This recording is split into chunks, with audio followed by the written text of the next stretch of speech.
Le village des recruteurs de Dijon, 3e édition, nous revoici avec le représentant dirigeant d'une agence d'emploi différente, si l'on peut dire. Bonjour, Régis Lavalue. Bonjour. Vous êtes dirigeant donc, de l'agence Temporis à Dijon Nord. Exactement. C'est une agence indépendante.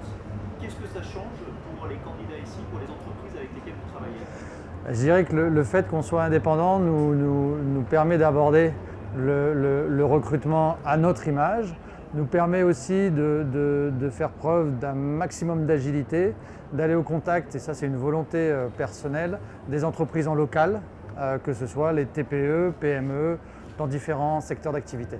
Alors aujourd'hui, vous avez une cinquantaine d'offres à Exactement. proposer. Vous allez au contact pour le coup des conducteurs, plutôt des candidats, pardon. Ce sont eux qui viennent à votre contact. Est-ce que vous avez trouvé des talents cachés, des pépites? Ben justement, l'objectif, c'est au travers de ce salon de pouvoir rencontrer des candidats, identifier avec eux leurs besoins, identifier leurs appétences professionnelles et, comme vous l'avez dit, de pouvoir peut-être aussi voir au travers de cet échange des talents cachés et proposer par opportunisme aussi aux entreprises ces candidats. C'est-à-dire que ces candidats, vous ne les auriez pas captés via les circuits traditionnels? Exactement, les circuits traditionnels ont plutôt pour objectif de répondre à une offre d'emploi, une mission d'intérim. Le salon des recruteurs est aussi l'occasion de rencontrer d'autres personnes qui n'auraient pas naturellement postulé ou candidaté à ces annonces, mais qui, au travers de l'échange, peut nous permettre de proposer ces candidats à nos clients entreprises, comme je dis, aussi par opportunisme. Voilà, ça c'est le cœur de votre job, c'est-à-dire identifier une personnalité, des compétences, un savoir-être qui pourrait correspondre aux besoins d'une des entreprises. Exactement, l'idée est vraiment d'apprendre à connaître notre client intérimaire, et d'ailleurs on le met au centre de nos préoccupations, et de considérer le client intérimaire comme on peut considérer nos clients entreprises, de faire preuve de bienveillance et autour d'un échange souvent assez rapide dans ce genre de job dating, de pouvoir identifier le circuit et les entreprises qui pourraient être à même de les recruter. Un des critères qui revient le plus souvent parmi les entreprises qui recrutent, c'est le savoir-être, y compris d'ailleurs pour des postes de cadre. Effectivement. C'est peut-être la première des compétences aujourd'hui. On a beau être dans une époque très digitalisée, ça veut dire que la rencontre en direct a encore de l'avenir.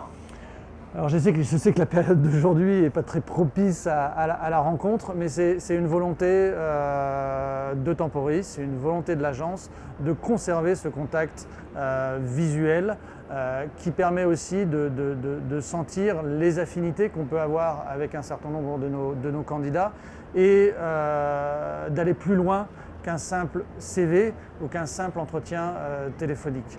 Et j'allais dire d'ailleurs, on a souhaité conserver systématiquement des entretiens en agence avant tout démarrage de mission.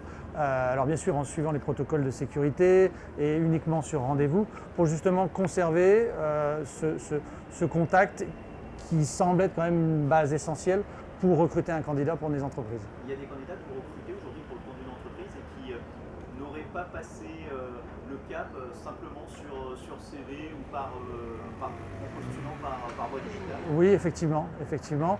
Le processus de recrutement nécessite un certain nombre d'étapes.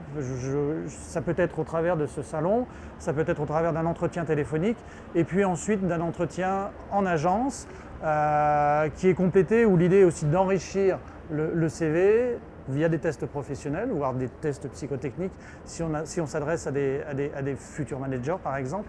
Donc c'est justement l'ensemble de ces éléments-là, des contrôles de référence des anciens employeurs, qui vont vraiment nous permettre, comme je vous le dis, d'enrichir le profil et de s'assurer de faire mouche et de s'assurer que les gens qu'on va proposer à nos clients entreprises correspondent vraiment à leurs attentes. Ça veut dire qu'on ne cible plus vraiment un profil idéal qui a les compétences, qui coche toutes les cases? Plus aujourd'hui, en tous les cas dans la démarche de recrutement Temporis. Et dans la démarche des entreprises aussi, il faut encore arriver à les convaincre Il faut arriver à les convaincre et aujourd'hui, les entreprises sont en demande parce qu'elles ont pu rencontrer des échecs de recrutement, parce que leur processus de recrutement sur ces TPE sont des fois pas complètement aboutis, ou en tous les cas, ils n'y consacrent peut-être pas suffisamment de temps. Donc justement, on est là pour être le relais et leur permettre d'identifier quelques candidats qu'ils vont rencontrer à leur convenance, mais qui vont permettre de limiter, j'allais dire, ce risque du mauvais recrutement qui coûte très cher à l'entreprise, qui est forcément une déception aussi bien pour le candidat que pour l'entreprise. Et c'est parce qu'on a du recul aujourd'hui qu'on sait que la compétence ne fait pas tout, elle est peut-être nécessaire mais pas suffisante. Elle n'est pas suffisante, elle est parfois dans certains métiers pénuriques, donc de toute manière on ne la trouve pas. Et ces entreprises aujourd'hui sont très ouvertes à former du personnel, même qui ne vient pas des horizons ou de l'activité même de l'entreprise. Quid d'avoir une certaine fidélisation aussi du candidat. Donc c'est aussi à nous de mesurer le niveau de motivation qu'aurait la personne à être formée dans l'entreprise. Pourquoi éviter qu'à l'issue de la formation, elle s'en aille ailleurs, même si le candidat n'est pas marié avec l'entreprise, bien sûr. Merci beaucoup, Régis Lapalu, donc Temporix, voilà, si vous recherchez du job dans le bâtiment, notamment logistique, transport, c'est ça votre Exactement. N'hésitez pas à aller voir Temporix. Merci. Merci.